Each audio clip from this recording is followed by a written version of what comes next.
Okay 16 ಹೇಳ್ಬೇಕು ಅನ್ಸುತ್ತೆ ನೋಡಿ ಪವಿತ್ರ, ಯಾರಾದ್ರೂ ಒಬ್ರು ಫಾಲೋ ಮಾಡಿ. ನಮಸ್ಕಾರ ಮಾಮಿ. ಹೌದು ಮಾಮಿ. ಎಷ್ಟವರೆಗೂ ಆಗಿತ್ತು? 16 ಹೇಳ್ಬೇಕು ಮಾಮಿ.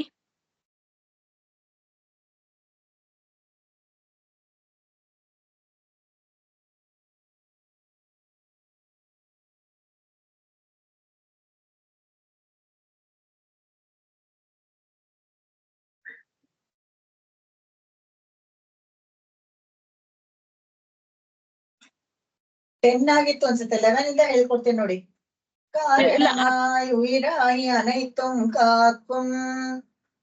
ಮಾಮಿ ಕೇಳಿಸ್ತಾ ಇದೆಯಾ ಮಾಮಿ? 16 ಹೇಳ್ಬೇಕು ಮಾಮಿ.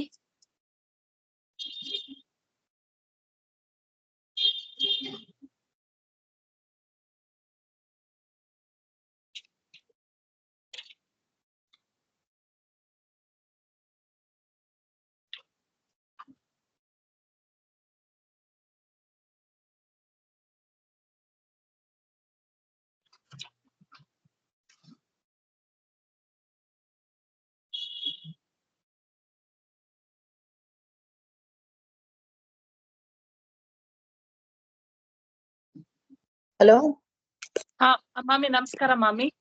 ಇವಾಗ ಕೇಳಿಸ್ತಾ ಇದೆ. ಕಾರಣ 11 ನೋಡಿ. 15 ಆಗಿತ್ತಾ? ಹೌದು ಮಾಮಿ. ಓಕೆ 16 ಮಾಮಿ. ಆಗ್ಲೇ ಸ್ಯಾರಿ ನಿಮ್ದು ಕಾಣಿಸ್ತಾ ಇರ್ಲಿಲ್ಲ, ಅದಕ್ಕೆ ನಮ್ಗೆಲ್ಲ ನೀವ್ ಚೆನ್ನಾಗ್ ಕಾಣಿಸ್ಲಿ ಅಂತ ಈ ಮೊಬೈಲ್ ಅಲ್ಲಿ ಬಂದ್ರಿ.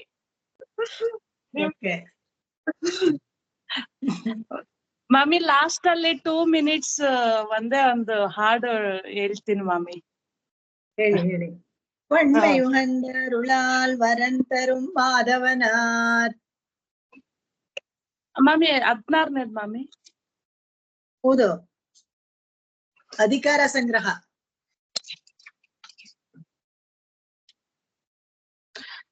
ನಿன்ற நிலை குரல் நிற்கும். ಸಾರಿ,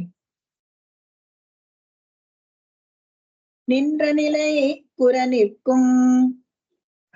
நின்ற நிலை குற நிற்கும். நின்ற நிலை குற நிற்கும். நின்ற நிலை குற நிற்கும். கருமமும் நேர்மதியால்.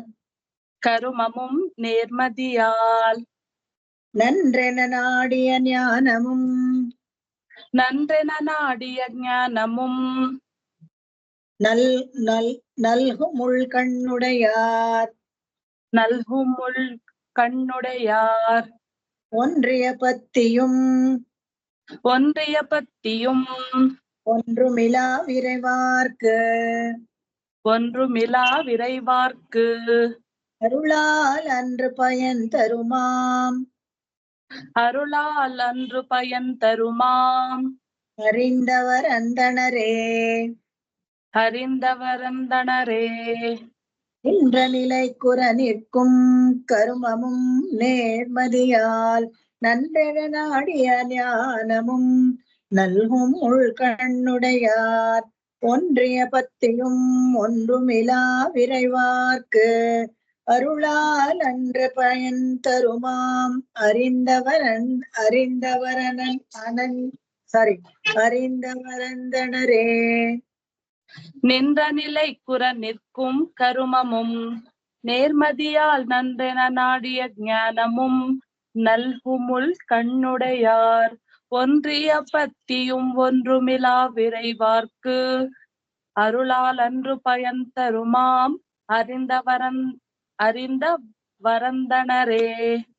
அறிந்தವರಂದಣರೇ. ಯಾರು ತಿಳ್ಕೊಂಡಿರೋ ಅವರು ಬ್ರಾಹ್ಮಣರು ಅಂತ. ಬ್ರಾಹ್ಮಣರು ಅಂದ್ರೆ ಇಲ್ಲಿ ವರ್ಣಾಶ್ರಮ ಧರ್ಮ ಅಂತ ಬರೋದಿಲ್ಲ. ಬ್ರಹ್ಮವನ್ನ ಅರಸಿ ಯಾರು ಹೋಗ್ತಾರೋ ಅವರು ಬ್ರಾಹ್ಮಣರು ಅಂತ.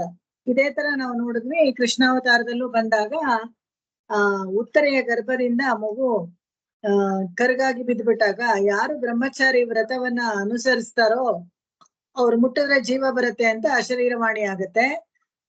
ಅವಾಗ ಯಾರು ಮುಂದೆ ಬರದೇ ಇದ್ದಾಗ, ವೇದವ್ಯಾಸರು ಬರದೇ ಇದ್ದಾಗ, ಇವರು ಭೀಷ್ಮರಿಗೂ ನನ್ಗೆ ಇವಾಗ ಬೇಡ, ಅದೆಲ್ಲ ಆಸಕ್ತಿ ಇಲ್ಲ ಅಂತ ಹೇಳಿದಾಗ ಕೃಷ್ಣ ನಾನ್ ಮುಟ್ಲಾ ಆ ಮಗುನ ಅಂತ ಕೇಳ್ತಾನೆ. ಅವಾಗ ಎಲ್ಲಾರು ಗೊಳ್ಳಂತ ನಕ್ಬಿಡ್ತಾರೆ. ನೀನಿಗೆ 16,108 ಹೆಂಡತಿರು, ಅದೇನ್ ಬ್ರಹ್ಮಚಾರಿ ಅಂತ ಹೇಳ್ತೀಯ ನೀನು, ಅದೇಗ್ ಮುಟ್ತೀಯ ಅಂತ. ಆದ್ರೆ ಉತ್ತರೆಗೆ ಸುಭದ್ರೆಗೆ ಒಂದ್ ಆಸೆ, ಏನಾದ್ರೂ ಆಗ್ಲಿ ನೋಡೋಣ ಅಂತ ಹೇಳ್ಬಿಟ್ಟು ಅವನ ಕೈಯಲ್ಲಿ ಮಗುವನ್ನ ಕೊಡ್ತಾರೆ. ಕೈಯಲ್ಲೂ ಕೊಡೋದಿಲ್ಲ, ಕೆಳಗಡೆ ಬಿದ್ದಿರತ್ತೆ. ವಾಮಪಾದದ ಬೆರಳ ತುದಿ ತಾಕಿದ ಕೂಡ್ಲೆ ಅದಕ್ಕೆ ಜೀವ ಬಂತು ಅಂತ ಕುಮಾರವ್ಯಾಸ ಹೇಳ್ತಾನೆ. ವಾಮಪಾದ ಅಂತ ಎಡಗಾಲ ತುದಿ ಬೆರಳು ಆ ಮಗುಗೆ ತಾಕಿದ ತಕ್ಷಣ ಜೀವ ಬಂತಂತೆ. ಹಾಗಾದ್ರೆ ಬ್ರಹ್ಮಚರ್ಯ ಅಂದ್ರೆ ಏನು ಅಂತ ಹೇಳಿದ್ರೆ, ಅದಕ್ಕೆ ಬೇರೆ ಅಲ್ಲಿ ಬ್ರಹ್ಮಚರ್ಯ ವ್ರತವನ್ನ ಹೇಗೆ ಪಾಲಿಸೋದು ಅಂತ, ಒಬ್ಬ ಗೃಹಸ್ಥ ಹೇಗೆ ಪಾಲಿಸಬೇಕು ಅಂತ ಹೇಳಿದಾಗ, ಒಬ್ಬ ಗೃಹಸ್ಥ ಲಕ್ಷಣವಾಗಿ ಹೇಗೆ ನಡ್ಕೊಳ್ಬೇಕು ಹಾಗೆ ಆಜ್ಞಾ ಪ್ರಕಾರ ನಡ್ಕೊಂಡ್ರೆ, ಶಾಸ್ತ್ರಗಳ ಪ್ರಕಾರ ಅವನು ಬ್ರಹ್ಮಚಾರಿನೇ ಅಂತ ಆಗತ್ತೆ. ಮತ್ತೆ ಪರಬ್ರಹ್ಮ ವಸ್ತುವನ್ನ ಯಾರು ಹುಡ್ಕೊಂಡು ಹೋಗ್ತಾರೋ ಅವರು ಬ್ರಹ್ಮಚಾರಿಗಳು. ಬ್ರಹ್ಮಚಾರಿ ಅಂದ್ರೆ ಅವನನ್ನ ಹುಡ್ಕೊಂಡು ಹೋಗೋದು, ಆಚಾರ ನಡ್ಕೊಂಡು ಹೋಗ್ತಾರಲ್ಲ ಅವ್ರು ಬ್ರಹ್ಮಚಾರಿ ಅಂತ. ಆತರ ಆಗತ್ತೆ. ಇಲ್ಲಿ ಈ ಪಾಶದಲ್ಲಿ ಅರಿಂದವರ ಅಂದಣರೆ ಅಂದ್ರೆ ಅದೇ ಅರ್ಥ. ಯಾರು ಭಗವಂತನ ಸೇರೋ ಉಪಾಯವನ್ನ ತಿಳ್ಕೊಂಡು ಅದನ್ನ ಅನುಷ್ಠಾನ ಮಾಡ್ತಾರೋ ಅವರೇ ನಿಜವಾದ ಬ್ರಾಹ್ಮಣರು ಅಂತ. ಬ್ರಾಹ್ಮಣರು ಅಂದ್ರೆ ಬ್ರಹ್ಮನನ್ನ ಹೋಗಿ ಸೇರ್ಕೊಳ್ಳೋರು ಅಂತ. ಇಲ್ಲಿ 2 ಉಪಾಯಗಳನ್ನ ಸ್ವಾಮಿ ದೇಶರು ಮೋಕ್ಷಕ್ಕೆ ಸಾಧನ ಅಂತ ಹೇಳಿ ತಿಳಿಸ್ತಾರೆ. ಒಂದು ಏನಪ್ಪಾ ಅಂದ್ರೆ, ಒಂದು ಭಕ್ತಿ ಯೋಗ, ಇನ್ನೊಂದು ಪ್ರಪತ್ತಿ ಯೋಗ. ಈ ಪ್ರಪತ್ತಿ ಯೋಗ ಮಾಡಿದ್ರ ಅದ್ರಲ್ಲೂ ಕೂಡ ಭಕ್ತಿ ಅನುಸರಿಸಲೇಬೇಕು. ಪ್ರಪತ್ತಿ ಮಾಡ್ಬಿಟ್ಟು ಮಾತ್ರಕ್ಕೆ ಭಗವಂತನ್ ನೋಡಿದ್ರೆ ಭಕ್ತಿ ಇಲ್ಲ, ಪರವಾಗಿಲ್ಲ ನಾ ಪ್ರಪತ್ತಿ ಮಾಡ್ಕೊಂಡಿದ್ದೇನೆ, ಭಗವಂತನ್ಗೆ ನಮಸ್ಕಾರ ಮಾಡ್ಬೇಕಾಗಿಲ್ಲ, ದೊಡ್ಡವ್ರಿಗೆ ನಮಸ್ಕಾರ ಮಾಡ್ಬೇಕಾಗಿಲ್ಲ, ದೇವಸ್ಥಾನಕ್ಕೆ ಏನ್ ಹೋಗ್ಬೇಕಾಗಿಲ್ಲ, ಆತರ ಎಲ್ಲ ಏನು ಇಲ್ಲ. ಹಾಗಿರ್ಬೇಕಾದ್ರೆ ಅದನ್ನ ಅನುಸರಿಸಲು ಇಲ್ಲಿ ಯಾವ ಮಾರ್ಗವನ್ನು ಅದರಲ್ಲೂ ಭಕ್ತಿ ಯೋಗದಲ್ಲಿ ಕೂಡ ಅನುಸರಿಸಲು ಯೋಗ್ಯತೆ ಬೇಕು. ಹಾಗೇನೆ ಭಕ್ತಿ ಯೋಗ ಮಾಡೋರು ಕೂಡ ಪ್ರಪತ್ತಿ ಮಾಡ್ಕೊಳ್ತಾರೆ. ಅದೇನಪ್ಪಾ ಅಂತ ಹೇಳಿದ್ರೆ, ನಮ್ಮ ಭಕ್ತಿ ಯೋಗ ಸಫಲವಾಗಲಿ, ಯಾವ ತಡೆಯೂ ನಿಲ್ಲದೆ ಭಕ್ತಿ ಯೋಗ ಅನಸ್ಯೂತವಾಗಿ ನೆರವೇರಲಿ ಅಂತ ಹೇಳಿ ಅವರು ಕೂಡ ಪ್ರಪತ್ತಿ ಮಾಡ್ಕೊಳ್ತಾರೆ. ಆದ್ರೆ ಇವಾಗ ಇರೋ ಪರಿಸ್ಥಿತಿಯಲ್ಲಿ ಭಕ್ತಿ ಯೋಗ ಮಾಡ್ಕೊಳಕ್ಕೆ ಯಾರಿಗೂ ಸಾಧ್ಯವಿಲ್ಲ. ಕಾರಣ ಏನಪ್ಪಾ ಅಂತ ಹೇಳಿದ್ರೆ, ಒಂದು ಅದು ಎಲ್ಲಾರ್ಗೂ ಅರ್ಹತೆ ಇಲ್ಲ. ಅಂದ್ರೆ ಮಾಡ್ಕೊಳಕ್ಕೆ ಅಧಿಕಾರಿಗಳು ಬರೀ ತ್ರೈವರ್ಣಿಕರಿಗೆ ಮಾತ್ರ ಅಧಿಕಾರ ಇದೆ ಅಂತ ಆಯ್ತು. ಅದ್ರಲ್ಲೂ ಯಾರು ವೇದ ಗೊತ್ತಿದೆ ಅವ್ರಿಗೆ ಮಾತ್ರ ಅಧಿಕಾರ ಇದೆ. ಹೋಮ ಹವನಗಳನ್ನೆಲ್ಲ ಪರಿಷ್ಕಾರ ಮಾಡಕ್ಕೆ ಗೊತ್ತಿರ್ಬೇಕು ಅಂತಾಗಿದೆ. ಸ್ತ್ರೀಯರಿಗೆಲ್ಲ ಅಧಿಕಾರ ಇಲ್ಲ ಅಂತ. ಹೀಗೆಲ್ಲ ಇದ್ದಾಗ ಈ ಭಕ್ತಿ ಯೋಗವನ್ನ ಹೇಗೆ ಸಾಧಿಸಕ್ಕಾಗತ್ತೆ? ಅದು ಹೋಗ್ಲಿ, ಕಲಿಯುಗದಲ್ಲಿ ಯಾರ ಕೈಲೂ ಇದನ್ನ ಸಾಧಿಸೋಕ್ ಆಗೋದೇ ಇಲ್ಲ. ಸುಲಭೋಪಾಯ ಅಂತ ಹೇಳಿದ್ರೆ ಶರಣಾಗತಿನೇ ಅಂತ ಹೇಳ್ತಾರೆ. ಇದಕ್ಕೆ ಭಗವಂತನೇ ಅದ್ರಲ್ಲಿ ಶರಣಾಗತಿ ಮಾಡ್ಕೊಂಡಾಗ ಏನು, ಯಾರ್ ಬೇಕಾದ್ರೆ ಎಲ್ಲಿ ಬೇಕಾದ್ರೆ ಸುಲಭವಾಗಿ ಒಂದು ಸಣ್ಣ ಕ್ರಿಯೆ ಅದು. ಶರಣಾಗತಿ ಮಾಡ್ಕೊಂಡ್ಬಿಟ್ರೆ ಭಗವಂತನ ಹೋಗಿ ಸೇರ್ಬೋದು. ಹೇಗೆ ಅಂತ ಹೇಳಿದ್ರೆ, ಅವಾಗ ಹೇಗೆ ಅದ್ ಸಾಧ್ಯ ಅಂತ ಹೇಳಿದ್ರೆ, ಅಲ್ಲಿ ಭಕ್ತಿ ಯೋಗದ ಜಾಗದಲ್ಲಿ ಭಗವಂತನೇ ನಿಂತ್ಕೊಳ್ತಾನಂತೆ. ಭಗವಂತನೇ ನಿಂತ್ಕೊಂಡು ನಡೆಸಿ ನಮ್ಮನ್ನ ಮೋಕ್ಷಕ್ಕೆ ಕರ್ಕೊಂಡು ಹೋಗ್ತಾನೆ. ಇದೇ ಪ್ರಪತ್ತಿಯ ವಿಶಿಷ್ಟತೆ. ಏನಪ್ಪಾ ಅಂತ ಹೇಳಿದ್ರೆ, ನಮ್ಮನ್ನ ಕೈ ಹಿಡಿದು ನಡೆಸಿ, ನಮ್ಗೆ ಯೋಗ್ಯತೆನೂ ಇಲ್ಲದೆ ಹೋದ್ರೆ ಕೂಡ ನಮ್ಮ ಪಾಪಗಳನ್ನೆಲ್ಲ ಕಳೆದು ನಮ್ಮನ್ನ ಕೈ ಹಿಡಿದು ಕರ್ಕೊಂಡು ಹೋಗಿ ನಮ್ಮನ್ನ ಪರಮ ಪದಕ್ಕೆ ಸೇರಿಸ್ತಾನೆ. ಆರುಂ ಅರಿಂದವರ್ ಅಂದಣರೆ. ಆರುಂ ಅರಿಂದವರ್ ಅಂತ ಹೇಳಿದ್ರೆ ಈ 5 ಅಂಗಗಳಿಂದ ಮಾಡ್ಕೊಳ್ಳುವಂತ ಒಂದು ಪ್ರಪತ್ತಿ, ಮತ್ತೆ ಇದೆಲ್ಲ ಸೇರಿ ಮಾಡ್ಕೊಳ್ಳುವಂತದ್ದು ಒಂದು ಅಂಗಿ. ಈ 6 ಅದಕ್ಕೆ 6 ಅಂತ ಹೇಳ್ತಾರೆ. ಇನ್ನೊಂದು 6 ಮರಿಂದವರ್ ಅಂತ ಹೇಳಿದ್ರೆ, ಹೇಗೆ ಭಗವಂತನನ್ನ ಹೋಗಿ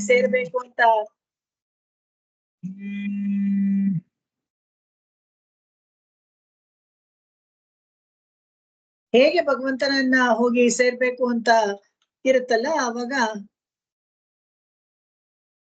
ಕೇಳಿಸ್ತಾ ಇದೆಯಾ? ಯಾಕಂದ್ರೆ ಯಾವ್ದೋ ಫೋನ್ ಕಾಲ್ ಬಂದ್ಬಿಡ್ತು. ಓಕೆ, ಬಂತು.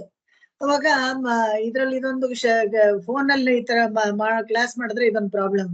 ಫೋನ್ ಬಂದ್ಬಿಟ್ರೆ ಕಷ್ಟ. ಯಾಕೋ ನನ್ಗೆ ಕಂಪ್ಯೂಟರ್ ನಲ್ಲಿ ಬರ್ತಾ ಇಲ್ಲ. ಸರ್ ಇದ್ದಾಗ ಏನಾದ್ರು ಪಾಸ್ ಮಚ್ಚು ಮಂತ್ರ ಕಾಳಿ ಹೋಗಿದ್ದಾರೆ ಅಂತ ಕಾಣುತ್ತೆ. ಬರ್ತಾ ಇಲ್ಲ. ಅವರೇ ಯೂಶಲಿ ಓಪನ್ ಮಾಡ್ಕೊಡ್ತಾರೆ ನನ್ಗೆ ಸ್ಕ್ರೀನ್ ಎಲ್ಲ. ಇವತ್ ನಾನ್ ಟ್ರೈ ಮಾಡಿದ್ರೆ ಬರ್ಲಿಲ್ಲ, ವಾಯ್ಸ್ ಬರ್ತಾ ಇಲ್ಲ ಅದ್ರಲ್ಲಿ. ಇರ್ಲಿ, ಇದು ವರ್ಕ್ ಆಗ್ತಿದೆಯಲ್ಲ ಸದ್ಯ. ಎಷ್ಟೊಂದು ಟೈಮ್ ವೇಸ್ಟ್ ಆಯ್ತು ನೋಡಿ ಇವತ್ತು ನನ್ಗೆ. ಹಾಗೇನೆ ಇದು 5 ಅಂಗದಿಂದ ಮಾಡ್ಕೊಳ್ಳೋ ಪ್ರಪತ್ತಿ ಅಂತ ಹೇಳಿದ್ರೆ, ಆನುಕೂಲ್ಯ ಸಂಕಲ್ಪ, ಪ್ರಾತಿಕೂಲ್ಯ ವರ್ಜನಂ, ಗೋಕ್ತೃತ್ವ ವರ್ಣಂ ಕೇಳ್ಕೊಳ್ಬೇಕು, ಮಹಾವಿಶ್ವಾಸ ಇರ್ಬೇಕು, ಮತ್ತೆ ಆಕಿಂಚನ್ನೇ ಅನನ್ಯಗತಿತ್ಯ. ಇದು 5 ಅಂಗ. ಪ್ರಪತ್ತಿ ಮಾಡ್ಕೊಳ್ಳೋರ್ಗೆ ಇದು ಮುಖ್ಯವಾಗಿ 5 ಅಂಗ. ಇದೆಲ್ಲವನ್ನ ಸೇರಿ ಒಬ್ರು ಮಾಡ್ಬೇಕು. ಪ್ರಪನ್ನ ಒಬ್ಬ ಮಾಡ್ಬೇಕು, ಅವನ ಅಂಗಿ. ಇದೆಲ್ಲ ಸೇರಿದ್ರೆ ಇದು ಶರಣಾಗತಿಗೆ ಒಂದು ಕ್ರಿಯೆ. ಇದನ್ನ ಕ್ರಿಯೆನ 6 ಅಂತ ಹೇಳ್ತಾರೆ. ಒಂದು ಮಾರ್ಗ, ಭಗವಂತನನ್ನ ಹೋಗಿ ಸೇರ್ಕೊಳ್ಳೋಕೆ ಒಂದು ಮಾರ್ಗ ಅಂತಿದ್ರೆ, ಇದನ್ನ ತಿಳ್ಕೊಂಡವರು ಅವರು ಅಂದಣರೇ ಅಂತ ಹೇಳ್ತಾರೆ. ಅಂದಣರಂದ್ರೆ ದಾರಿಯನ್ನ ಅರಿತವರು ಅಂತ. ಮುಂದಿನ ಹಾಡು ಹೋಗೋಣ.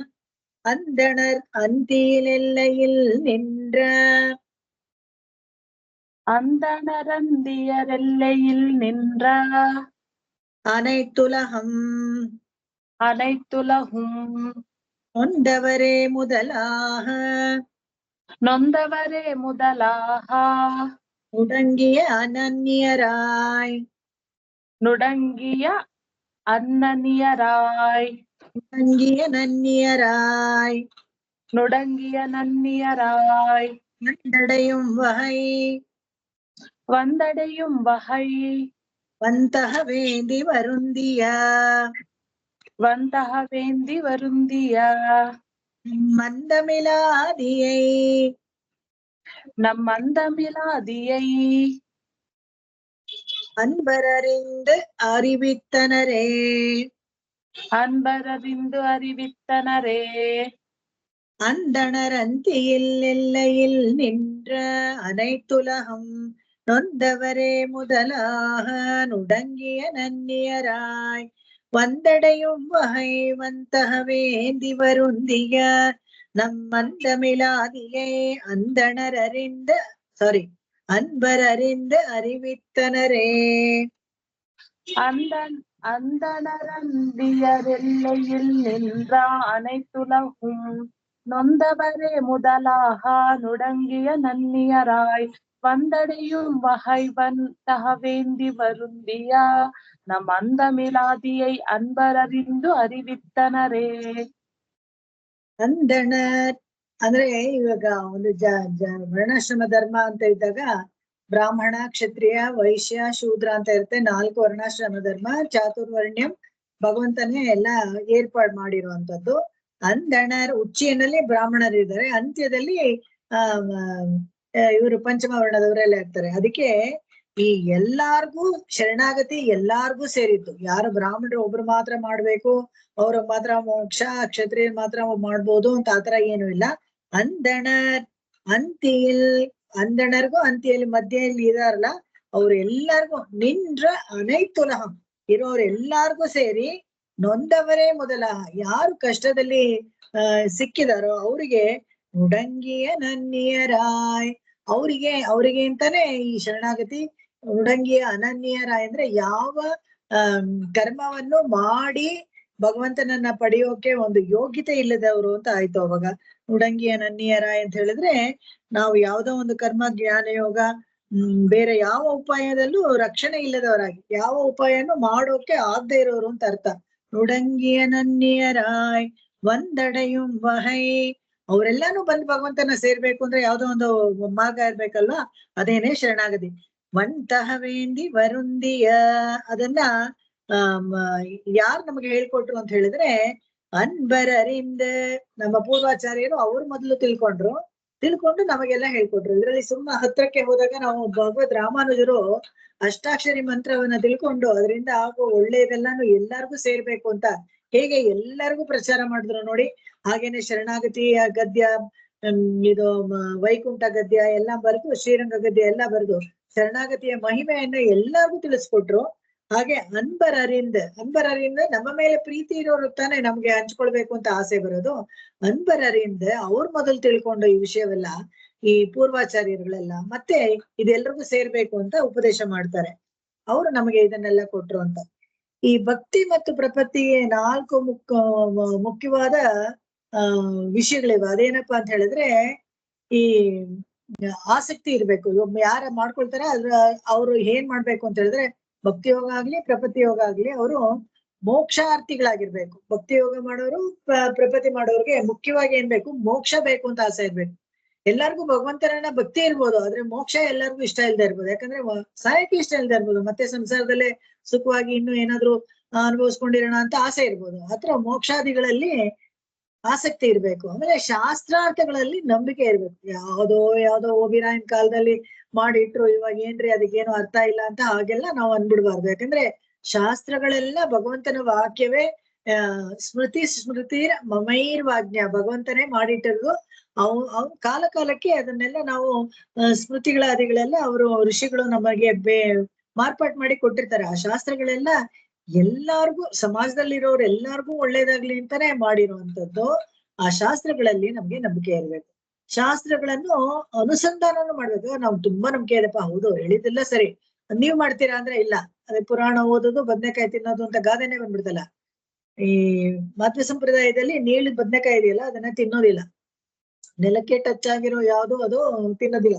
ನೆಲದ ಕೆಳಗಡೆ ಬೆಳೆದಿದ್ದೂನು ಮತ್ತೆ ನೆಲಕ್ಕೆ ಟಚ್ ಆಗುವಂತ ತರಕಾರಿಗಳನ್ನ ಅವರು ತಿನ್ನೋದಿಲ್ಲ. ಅದಕ್ಕೆ ಹೇಳೋದು ಪುರಾಣ ಕೇಳ್ಕೊಂಡು ಬದ್ನೆಕಾಯಿ ತಿನ್ನೋದು ಅಂತ ಹೇಳಿದ್ರೆ ಅದಕ್ಕೆ ತದ್ವಿರುದ್ಧವಾಗಿ ಮಾಡೋದು ಅಂತ ಅರ್ಥ.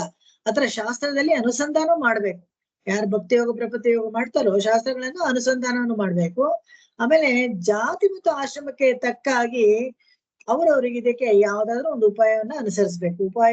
ಉಪಾಯ ಅಂತ ಹೇಳಿದ್ರೆ ಮಹಾವಿಶ್ವಾಸದೊಂದಿಗೆ ಶರಣಾಗತಿ ಮಾಡ್ಕೋಬೇಕು. ಅವ್ರವ್ರ ಜಾತಿಗೆ ತಕ್ಕದಾಗಿ ಯಾವ್ದು ಸರಿಯಾಗಿರುತ್ತೋ ಆ ಮಾರ್ಗವನ್ನು ಅವ್ರು ಇದನ್ನ ನೋಡಿದಾಗ ಅನೇಕರ ಮೇಲೆ ಹೇಳಿದ ಇನ್ನು 4 ಪಾಲಿಸಲಾಗದೆ ಏನಾಗುತ್ತೆ, ತುಂಬಾ ಕಷ್ಟ. ಭಕ್ತಿ ಯೋಗಕ್ಕೆ ಯಾರಿಗೂ ಅರ್ಹತೆನೇ ಇರೋದಿಲ್ಲ. ಯಾಕಂದ್ರೆ ಮೋಕ್ಷಕ್ಕೆ ಹೋಗ್ಬೇಕು ಅಂದ್ರೆ ಅಯ್ಯೋ ನಮಗ್ ಮೋಕ್ಷ ಬೇಡಪ್ಪ ಅಂತಾರೆ ಕೆಲವರು. ಶಾಸ್ತ್ರಗಳಲ್ಲಿ ನಂಬಿಕೆ ಇರ್ಬೇಕು ಅಂದ್ರೆ ನಮಗ್ ನಂಬಿಕೆ ಇಲ್ಲ ಅಂತಾರೆ. ಶಾಸ್ತ್ರಗಳನ್ನ ಪಾಲಿಸ್ಲೇಬೇಕು ಅಂದ್ರೆ ಅದಕ್ಕೂ ಕೆಲವಿಗೆ ಆಗೋದಿಲ್ಲ ಅಂತ ಹೇಳ್ತಾರೆ. ಆತರ ಎಲ್ಲ ಇದ್ದಾಗ ಜಾತಿ ಮತ್ತು ಆಶ್ರಮ ಧರ್ಮವಾಗಿ ಅವ್ರು ಏನ್ ಮಾಡಕ್ಕಾಗತ್ತೆ? ಭಕ್ತಿ ಯೋಗವನ್ನು ಉಪದೇಶನ ಪಡ್ಕೊಳ್ದೆ ಅದನ್ನ ಸ್ಟ್ರಿಕ್ಟ್ ಆಗಿ ಫಾಲೋ ಮಾಡಕ್ಕಾಗದೆ ಇರ್ಬೇಕು. ಯಾರ ಕೈಲೂ ಭಕ್ತಿ ಯೋಗ ಮಾಡಕ್ಕೆ ಅರ್ಹತೆ ಇಲ್ಲ. ಆದ್ರೆ ಪ್ರಪತ್ತಿ ಯೋಗವನ್ನ ಅನುಷ್ಠಿಸಬಹುದು. ಅದಕ್ಕೆ ಏನಂದ್ರೆ ಮುಖ್ಯವಾಗಿ ಇದು ಆಕಿಂಚನ್ಯ ಮತ್ತು ಅನನ್ಯಗತಿ, ಇದು ಎರಡೇ ಮುಖ್ಯ. ಯಾಕಂದ್ರೆ ನಮ್ಮ ಕೈಲಿ ಏನು ಆಗಲ್ಲ ಅನ್ನೋದು ಕ್ವಾಲಿಫಿಕೇಶನ್ ಏನಪ್ಪಾ ಪ್ರಪತ್ತಿ ಮಾಡ್ಕೊಳ್ಳೋರ್ಗೆ ಅಂದ್ರೆ ಆಕಿಂಚನ್ಯ ಅನನ್ಯಗತಿತ್ವ. ಶ್ರೀಮನ್ ನಾರಾಯಣನ ಬಿಟ್ಟು ಬೇರೆ ಯಾರು ಗತಿಯೇ ಇಲ್ಲ ಅಂತ ನಾವು ಮಾಡ್ಬೇಕು. ಅನನ್ಯಗತಿತ್ವ ಆಕಿಂಚನ್ಯ ಅಂದ್ರೆ ನಮ್ಮನ್ನ ನಾವು ಕಾಪಾಡ್ಕೊಳಕ್ ಆಗೋದೇ ಇಲ್ಲ ಅನ್ನೋದು ಒಂದು ಸತ್ಯ. ಆ ಸತ್ಯವನ್ನ ತಿಳ್ಕೊಂಡಿರುವಂತದ್ದು.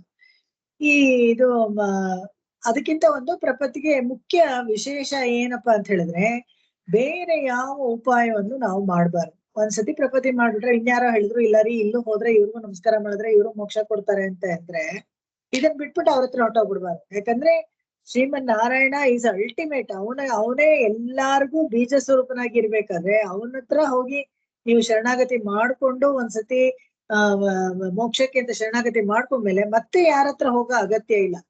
ಆತರ ಬೇರೆ ಏನಾದ್ರು ಹೋದ್ರೆ ದೇವತಾಂತ್ರಗಳಲ್ಲಿ ಹೋಗ್ಬಿಟ್ರೆ ಆವಾಗ ನೀವು ಮಾಡ್ಕೊಂಡಿದ್ ಪ್ರಪತ್ತಿ ಅದು ಕೆಟ್ಟ ಹೋಗುತ್ತೆ, ಅಂದ್ರೆ ಅದು ಬಿಟ್ಟು ಹೋಗುತ್ತೆ. ಯಾಕಂದ್ರೆ ಬ್ರಹ್ಮಾಸ್ತ್ರ ಹತ್ರ ಹೋಗಿ ಬೆಳ್ಳಿ ನಿಕ್ಕುವಂತ ಬ್ರಹ್ಮಾಸ್ತ್ರನು ಹಾಕ್ಬಿಟ್ಟು ಮೇಲೆ ಇನ್ನೇನಾದ್ರು ಒಂದ್ ನೂಲು ಕಟ್ಟೋಣ, ಇನ್ನೊಂದ್ ಚಿಕ್ಕ ಬಾಣ ಬಿಡೋಣ ಅಂತ ಹೇಳಿದ್ರೆ ಅವಾಗ ಬ್ರಹ್ಮಾಸ್ತ್ರ ತನ್ನ ಕೆಲಸವನ್ನ ಮಾಡೋದಿಲ್ಲ, ಅದು ದೂರ ಹೊರಟೋಗುತ್ತೆ.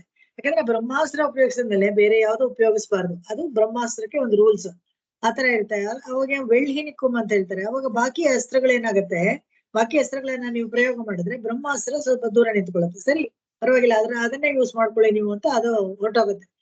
ಇನ್ನೊಂದು ಫಲಾಪೇಕ್ಷೆ ಇಲ್ಲದೆ ಮಾಡ್ಬೇಕು. ಶರಣಾಗತಿ ಮಾಡ್ಕೊಂಡಿದ ತಕ್ಷಣ ನನಗೆ ಏನ್ ಸಿಗತ್ತೆ, ಇವಾಗ ಏನ್ ಚೇಂಜಸ್ ಆಗುತ್ತೆ ಅಂತ ಹಾಗೆ ಫಲಾಪೇಕ್ಷೆಯಿಂದ ಮಾಡ್ಕೊಳ್ಬಾರ್ದು. ಅದು ತುಂಬಾ ಮುಖ್ಯ. ಆಮೇಲೆ ಇದು ಪರಮೇಕಾಂತಿತ್ವ, ಅದೇ ಶ್ರೀಮನ್ ನಾರಾಯಣನೇ ಗತಿ, ಬೇರೆ ಯಾರು ನಮ್ಮನ್ನ ಕಾಪಾಡಲ್ಲ ಅನ್ನೋದು ನೋಡ್ಬೇಕು. ಇದಕ್ಕೆ ರಹಸ್ಯತ್ರಾಯ ಸಾರದಲ್ಲಿ ಒಂದು ಶ್ಲೋಕ ತುಂಬಾ ಸೊಗಸಾಗಿದೆ, ಅದನ್ನ ನೋಡೋಣ. ನಿಜ ಅಧಿಕ್ರಿಯಾ ಶಾಂತಃ ಶ್ರೀಸಂ ಸ್ವತಂತ್ರ ಪ್ರಪದನ ವಿಧಿನ ಮುಖಾಯೇ ನಿರ್ವಿಶಂಕಾ ಸಂಶಯಂತೆ. ನಿಶಂಕೆಯಾಗಿ ಯಾರು ಏಕ ದೃಢ ಮನಸ್ಸಿನಿಂದ ತಾನು ಸ್ವತಂತ್ರನಲ್ಲ ಅಂತ ತಿಳ್ಕೊಂಡು ಭಗವಂತನಲ್ಲಿ ಶರಣಾಗತನಾಗ್ತಾನೋ ಖಂಡಿತವಾಗ್ಲೂ ಅವನು ಹೋಗಿ ಪರಮಪದಕ್ಕೆ ಸೇರ್ತಾನೆ ಅಂತ ಅರ್ಥ. ಅದು ಇಲ್ಲಿ ಬ್ರಾಹ್ಮಣಾದಿಗಳಿಡಿದು ಅಂತ್ಯಜ ಜಾತಿಯವರೆಗೆ ಕೂಡ ಯಾರಾದ್ರೂ ನಡುವೆ ಇದ್ರು ಕೂಡ ಎಲ್ಲರೂ ಅರ್ಹರೇ, ಪ್ರತಿಯೊಬ್ರು ಮೋಕ್ಷಕ್ಕೆ ಅರ್ಹರೇ ಅಂತ ಸಿದ್ಧವಾಗಿ ಹೇಳಿದ್ದಾರೆ. ಇದ್ರಲ್ಲಿ ಅನುಮಾನನೇ ಇಲ್ಲ. ಮುಂದಿನ ಹಾಡು ಹೋಗೋಣ. அறிவித்தனர் அறிவித்தனர் ஐயம் பரையும் உபாயமில்லா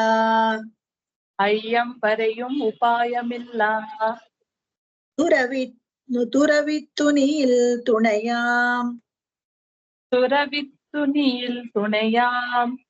பரனை வரிக்கும் வகை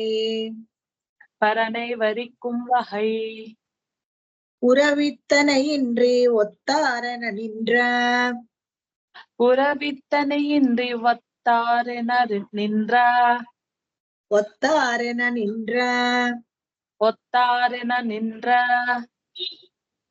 உம்பரை நாம் உம்பரை நாம் பிறவித்துயர் செகுப்பீரென்று பிறவித்துயர் செகுப்பீரென்று இறக்கும் பிழையவரே இறக்கும் பிழையவரே. அறிவித்தனர் அன்பர் ஐயம் பறையும் உபாயமில்லா துறவித்துணில் துணையாம் பரனை வரிக்கும் வகை உறவித்தனையின்றி ஒத்தாரென நின்ற உம்பரை நாம் பிறவித்துயர் செகுப்பீரென்று இருக்கும் பிழையவரே. அறிவித்தனர் அன்பர் அறிவித்தர் அன்பர் ஐயம் பறியும் உபாயமில்லா துறவித்துணியில் துணையாம் பரனை வரிக்கும் வகை உறவித்தனை இன்றி ஒத்தாரென நின்றவும் உம்பரை நாம் பிறவித்துயர் செகுப்பீரென்று இருக்கும் பிழையறவே. அறிவித்தனர் ಅನ್ಬರ್ ಅನ್ಬರ್ ಅಂದ್ರೆ ಇಲ್ಲಿ ಬೇರೆ ಯಾರು ಇಲ್ಲ, ನಮ್ಗೆ ಸದಾಚಾರ್ಯರೇ ನಮ್ಮ ಮೇಲೆ ಪ್ರೀತಿಯನ್ನ ತೋರಿಸಿ ನಮಗಾಗಿ ಒಳ್ಳೊಳ್ಳೆ ಸೂಕ್ತಿಗಳನ್ನೆಲ್ಲ ತಂದು ಕೊಟ್ಟವರು ಅವರೇ ಆಚಾರ್ಯರು, ಸದಾಚಾರ್ಯರು. ಅರಿವಿತ್ತನರ್ ಅನ್ಬರ್ ನಮಗ್ ತಿಳಿಸ್ಕೊಟ್ರಂತೆ. ಏನ್ ತಿಳಿಸ್ಕೊಟ್ರು ಅಂತ ಹೇಳಿದ್ರೆ, ಐಯಂ ಪರೆಯುಂ ಉಪಾಯಮಿಲ್ಲ, ಕಷ್ಟ ಸಾಧ್ಯವಾದ ಭಕ್ತಿ ಯೋಗ ಇದೆಯಲ್ಲ, ಅದು ಯಾಗ ಮಾಡ್ಬೇಕು, ಮತ್ತೆ ಸಂಧ್ಯಾ ವಂದನ ತ್ರಿಕಾಲ ಮಾಡ್ಬೇಕು, ಹೋಮಗಳನ್ನ ಮಾಡ್ಬೇಕು, ಇವೆಲ್ಲಾನು ಅಯ್ಯಂ ಪರೆಯುಂ ಉಪಾಯಮಿಲ್ಲ, ನಮ್ ಕೈಲಿ ಆಗೋದಿಲ್ಲ ಅಂತ. ಆ ಉಪಾಯ ನಾವ್ ಅನುಸರಿಸಿದ್ರೆ ಖಂಡಿತವಾಗ್ಲು ನಮಗೆ ಅದು ಒಗ್ಗಲ್ಲ, ಅದು ನಮ್ ಕೈಲಿ ಮಾಡಕ್ ಆಗೋದಿಲ್ಲ ಅದು ಅಂತ ಹೇಳಿ. ತುರವಿತ್ತುನಿಲ್ ತುಣೆಯಾಂ ಪರನೈ ವರಿಕುಂ ವಹೈ. ಹಾಗಾದ್ರೆ ಇನ್ನೇನ್ ಮಾಡ್ಬೇಕು ಅಂತ ಹೇಳಿದಾಗ ಇವ್ರು ಹೇಳ್ತಾರೆ, ಭಕ್ತಿಯೋಗ ಕಷ್ಟ ಸಾಧ್ಯವಾದದ್ದು, ಪ್ರಸ್ತುತದಲ್ಲಿ ಅದು ಪಾಲಿಸಲು ಯಾರ ಕೈಲೂ ಆಗೋದಿಲ್ಲ. ಪ್ರೀತಿಯಿಂದ ಪ್ರಪತ್ತಿ ಮಾರ್ಗವನ್ನು ಅನುಸರಿಸಬಹುದು ಅಂತ ಹೇಳ್ತಾರೆ. ಅದು ಹೇಗೆ? ಐದಂಗ ಹೊಂದಿದ ಪ್ರಪತ್ತಿಯನ್ನು ಮಾಡಿದಾಗ ಭಕ್ತಿಯೋಗ ಸ್ಥಾನದಲ್ಲಿ ಭಗವಂತನೇ ನಿಂತುಕೊಂಡು ನಮಗೆ ಮೋಕ್ಷವನ್ನು ಕರುಣಿಸ್ತಾನೆ. ಅದು ತುಂಬಾ ಮುಖ್ಯ. ಅದನ್ನ ಉರವಿತ್ತನೆ ಇನ್ರಿ ಒತ್ತಾರಣ ಇಂದ್ರ ಉಂಬರೈ ನಾಮ್. ಅವಾಗ ಯಾರನ್ನೋ ಹೋಗಿ ಬ್ರಹ್ಮರುದ್ರಾದಿಗಳನ್ನ ಕಾಡಿ ಬೇಡಿ ನಮ್ಮ ಮೋಕ್ಷ ಕೊಡಿ ಅಂತ ಕೇಳಿದ್ರೆ ಕೊಡಕ್ ಅಸಾಧ್ಯವ ಅವ್ರಿಗೆ ಕೊಡಕ್ ಆಗೋದಿಲ್ಲ. ಅದನ್ನ ಇಲ್ಲಿ ಹೇಳ್ತಾರೆ. ಪಿರವಿತ್ತುಯರ್ ಶಹುಪೀರೆಂಡ್ರೆ ಇರಕ್ಕುಂ ಪಿಳೆಯವರೇ. ಸುಮ್ನೆ ಹೋಗಿ ಅವರನ್ನ ಯಾಚನೆ ಮಾಡಿದ್ರೆ ಏನ್ ಪ್ರಯೋಜನ? ಅವರಿಗೆ ಬಂಧನ ಬಿಟ್ಟಿಲ್ಲ, ಅವ್ರು ಯಾರಿಗೆ ಬೇರೆಯವ್ರಿಗೆ ಬಿಡಿಸ್ತಾರೆ? ಅವ್ರಿಗೆ ಆಗೋದಿಲ್ಲ. ಅದಕ್ಕೋಸ್ಕರ ಮೋಕ್ಷ ಬಂದು ಇವನ್ ಭಗವಂತನ ಡಿಪಾರ್ಟ್ಮೆಂಟ್, ಅವನು ಮಾತ್ರನೇ ಶ್ರೀಮದ್ ನಾರಾಯಣನ ಮಾತ್ರನೇ ಇದನ್ನೆಲ್ಲ ಮಾಡಕ್ ಸಾಧ್ಯ ಅಂತ ಹೇಳ್ಬಿಟ್ಟು ನಿರ್ದಿಷ್ಟವಾಗಿ ಇದನ್ನ ಪ್ರೂವ್ ಮಾಡ್ತಾರೆ. ಇಲ್ಲಿ ಒಂದೊಂದೇ ಶಾರ್ಟ್ ಲಿಸ್ಟ್ ಮಾಡ್ಕೊಂಡು ಅಲ್ಲಿಂದ ಹೇಳ್ತಾರೆ. ಇಲ್ಲಿ ಪರನೈವರಿಕುಂ ವಹೈ ಅಂತ ಹೇಳಿದ್ರೆ ಭಗವಂತನನ್ನ ಪ್ರೀತಿ ನಮ್ಮ ಕಡೆಗೆ ತಿರುಗಿಸ್ಕೊಳ್ಬೇಕಾದ್ದು, ನಮ್ಮ ಕಡೆ ಒಳ್ಳೆ ದೃಷ್ಟಿಯಿಂದ ನೋಡೋ ತರ ಮಾಡ್ಬೇಕಾದ್ರು. ಹೇಗೆ ಅಂತ ಹೇಳಿದ್ರೆ ಆ ವಹೈ ಹೇಳ್ತಾರೆ. ಅದನ್ನ ಹೇಗ್ ಮಾಡ್ಬೇಕು? ಇದನ್ನು ಸದಾಚಾರ್ಯ ತೋರಿಸಿಕೊಟ್ಟಿದ್ದಾರೆ. 5 ಅಂಗದಲ್ಲಿ ಶರಣಾಗತಿ ಮಾಡ್ಕೋಬೇಕು. ಏನಪ್ಪಾ ಅಂತ ಹೇಳಿದ್ರೆ, ಒಂದು ಪ್ರಪತ್ತಿಯನ್ನು ಮಾಡ್ಕೊಳ್ಬೇಕು. ಪ್ರಪತ್ತಿಗೆ ನೀವು ಈ ಅನುಕೂಲಸಿ ಸಂಕಲ್ಪ, ನಮಗೇನ್ ಅನುಕೂಲವಾಗಿ ನಮಗೆ ಪ್ರಪತ್ತಿ ಮಾಡ್ಕೊಳಕ್ಕೆ, ಭಗವಂತನಲ್ಲಿ ಅನುರಕ್ತರಾಗಕ್ಕೆ ಅನುಕೂಲವಾಗಿರ್ಬೇಕು. ಅದಕ್ಕೆ ಅನುಕೂಲಸ್ಯ ಸಂಕಲ್ಪ. ಕೆಲಸಗಳನ್ನ ಮಾಡ್ಬೇಕಾದ್ರೆ ಆಯಾ ಕರ್ಮಗಳು ನಾವು ಮಾಡುವಂತ ಕೆಲಸಗಳು ತಡೆಯಾಗಿರ್ಬಾರ್ದು. ಭಗವದ್ ಅನುಗ್ರಹಕ್ಕೆ, ಭಗವತ್ ಪ್ರಾಪ್ತಿಗೆ ತಡೆಯಾಗಿರ್ಬಾರ್ದು. ಅಷ್ಟೇ ಅಲ್ಲದೆ ಭಗವತ್ ಕೈಂಕರ್ಯಕ್ಕೆ ತಡೆಯಾಗಿರ್ಬಾರ್ದು. ಮುಖ್ಯವಾಗಿ ಅದನ್ನ ಇಲ್ಲಿ ಹೇಳ್ತಾರೆ. ಒಂದು ಭಗವತ್ ಕೈಂಕರ್ಯಕ್ಕೆ ತಡೆಯಾಗಿರ್ಬಾರ್ದು. ಅನುಕೂಲಸ್ಯ ಸಂಕಲ್ಪ ಮಾಡ್ಕೋಬೇಕು. ಗೋಪ್ತೃತ್ವ ವರ್ಣಂ ಪ್ರಾತಿಕೂಲಸ್ಯ ವರ್ಜನ. ಗೋಪ್ತೃತ್ವ ವರ್ಣ ಪ್ರಾತಿಕೂಲ ವರ್ಜನಂ ಅಂತ ಹೇಳಿದ್ರೆ ಯಾವ್ದು ತಡೆಯಾಗಿದೆಯೋ, ಭಾಗವತರ ಸೇವೆಗೆ ಕೈಂಕರ್ಯಕ್ಕೆ ತಡೆಯಾಗಿದೆಯೋ, ನಮ್ಮ ತಡೆದು ನಿಲ್ಸತ್ತೋ ಅಂತದನ್ನ ನಾವು ಇದ್ ಮಾಡ್ಬೇಕು. ಏನು ಬಿಟ್ಬಿಡ್ಬೇಕು. ಇವಾಗ ಯಾರ ಜೊತೆಗಾದ್ರೂ ಸೇರಿದ್ರೆ, ಸತ್ಸಂಗದಲ್ಲಿ ಇರಕ್ಕಾಗಲ್ಲ ಅಂದ್ರೆ ಅದನ್ನ ಬಿಡ್ಬೇಕು ನಾವು ಮೊದಲು. ಹಾಗೆ ಗೋಪ್ತೃತ್ವ ವರ್ಣ ಒಂದು ಮುಖ್ಯವಾದ ಅಂಗ. ಏನಪ್ಪಾ ಅಂದ್ರೆ ಕೇಳ್ಕೊಳ್ಬೇಕು, ನಮಗೆ ಆಸಕ್ತಿ ಇದೆ, ನಮಗೆ ಇದರಲ್ಲಿ ಆಸಕ್ತಿ ಇದೆ, ನಾವು ಬೇಕು ಅಂತ ಕೇಳ್ಕೊಳ್ಬೇಕು. ಮಹಾವಿಶ್ವಾಸ, ಏನೇ ಮಾಡ್ಲಿ ಒಂದು ವಿಶ್ವಾಸ ಇಲ್ಲದೆ ಹೋದ್ರೆ ಯಾವ್ದು ನಡೆಯೋದಿಲ್ಲ. ಅದ್ರಲ್ಲೂ ಈ ಪ್ರಪತ್ತಿ ಮಾಡಿದಾಗ ಭಗವಂತನೇ ನಮ್ಗೆ ನಾರಾಯಣನೇ ನಮಕ್ಕೆ ಪರಿತರವಾನಂತ ಆಂಡಾಳ್ ಹೇಳ್ತಾಳಲ್ಲ, ಅದನ್ನ ಭಗವಂತನೇ ಕಾಪಾಡ್ತಾನೆ ಅನ್ನೋ ಮಹಾವಿಶ್ವಾಸ ಇರ್ಬೇಕು. ಆಮೇಲೆ ಕಾರ್ಪಣ್ಯ ಅಂತ ಹೇಳಿದ್ರೆ ನನ್ನ ಕೈಲಿ ನನ್ನ ಕಾಪಾಡ್ಕೊಳ್ಳುತ್ತೆ ಅಂತ ನಾನು ಸ್ವತಂತ್ರನಾಗಿದ್ದಿಲ್ಲ, ಎಲ್ಲ ಮಾರ್ಗ ತೋರಿಸಿದ್ಯಾ, ನಾನು ಅದ್ರ ಪ್ರಕಾರ ನಡೀತಾ ಇದ್ದೀನಿ, ನೀನು ನನ್ಗೆ ಅನುಗ್ರಹ ಮಾಡ್ಬೇಕು ಅಷ್ಟೇನೆ ಅಂತ ಹೇಳಿ ಮತ್ತೆ ಕೇಳ್ಕೊಳ್ಳೋದು. ಇನ್ನೊಬ್ರು ಬಂದ್ರೆ ಅವ್ರ ಪರವಾಗಿ ಕೇಳ್ಕೊಳಕ್ ಅಂತ ಹೇಳಿದ್ರೆ ನನ್ಗೆ ಕೆಲ್ಸ ಜಾಸ್ತಿ ಇದೆ, ಅವರು ಇದನ್ನ ಅನುಸರಿಸ್ಕೊಂಡ್ ಮಾಡ್ಕೊಳ್ಳಿ ಅಂತ ಇವ್ರು ಹೇಳ್ತಾರೆ. ಆತರ ಈಗ ನಾನ್ ಮಾಡ್ಬೇಕಾದ್ರು. ಹಲೋ,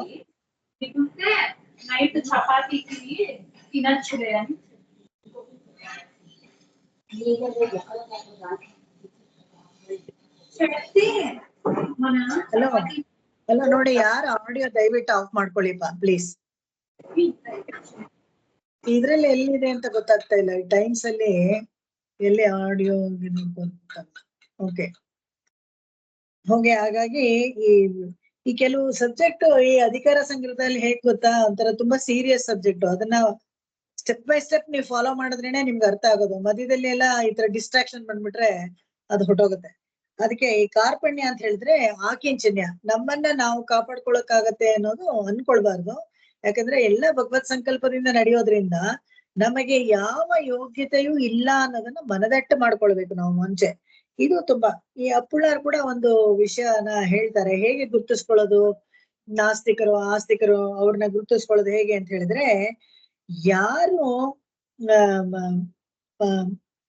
ಪರತ್ವವನ್ನ ನಂಬುತ್ತಾರೋ, ಯಾರು ಪರತ್ವವನ್ನ ನಂಬುತ್ತಾರೋ ಅವ್ರಿಗೆ ಭಗವಂತನನ್ನ ಆಸ್ತಿಕರಾಗಿದ್ಕೊಂಡು ಭಗವಂತನನ್ನ ನಂಬ್ತಾರೋ ಮತ್ತೆ ಪ್ರಪತ್ತಿ ಮಾಡ್ಕೊಳ್ಳಿಕ್ಕೆ ತಯಾರಾಗಿದ್ದಾರೋ ಅವರು ಧಾರಕವಾಗಿರ್ತಾರೆ.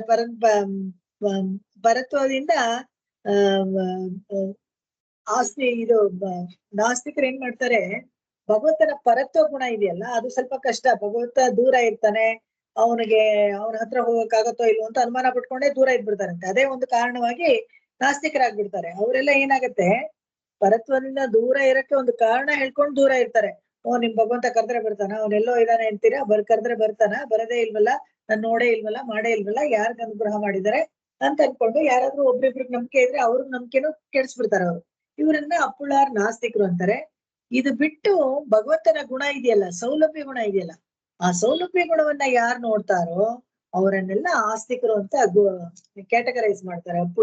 ಅಪ್ಪುಳಾರು ಭಗವದ ಸ್ವಾಮಿ ದೇಶಿಕರಿಗೆ ಗುರುಗಳು, ಅವರೇನೆ ಗರುಡ ಮಂತ್ರ ಅವ್ರಿಗೆ ಉಪದೇಶ ಮಾಡಿದ್ದು ತಿರುವೇಂದ್ರಪುರದಲ್ಲಿ. ಮುಂದಿನ ಹಾಡು ಹೋಗೋಣ. ಮಮ್ಮಿ ಇದು ಯಾವ ಅಧಿಕಾರ ಮಮ್ಮಿ?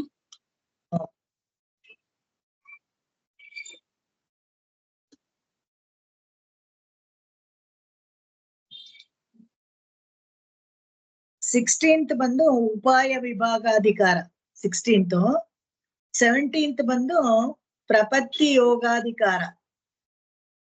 18th ಬಂದು ಪರಿಕರ ವಿಭವಾಧಿಕಾರ.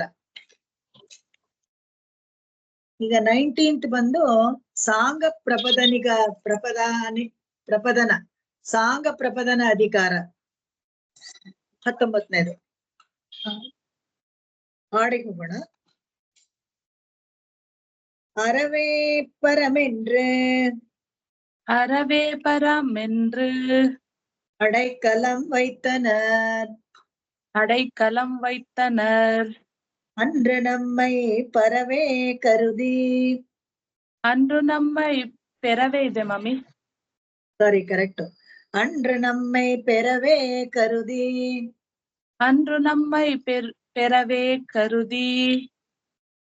ಪರವೆ ಅಂತ ಹೇಳಿದ್ರೆ ಹರಡೋದು ಅಂತ, ಪೆರವೆ ಅಂದ್ರೆ ಪಡ್ಕೊಳ್ಳೋದು ಅಂತ.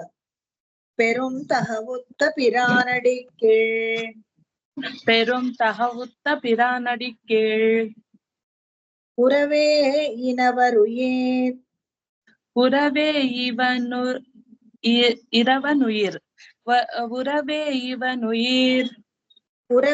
இவனுயிர் காக்கின்ற உறவே இவனுயிர் காக்கின்ற ஓர் உயிர் உண்மையை ஓர் இரு மேம் இது ஓர் உயிர் உண்மையை ஓர் உயிருண்மையை நீ மறவேலென நீ மறவேலென நம் மறைமுடி சூடிய மன்னவரே நம் மறைமுடி சூடிய மன்னவரே அறவே பரமென்று அடைக்கலம் வைத்தனர் அன்று நம்மை பெறவே கருதி பெரும் தகவுத்த பிரானடிக்கீழ் உறவே இனவனுயிர் காக்கின்ற ஓர் உயிர் உண்மையை நீ மறவேலென நம்மறை முடிசூடிய மன்னவரே.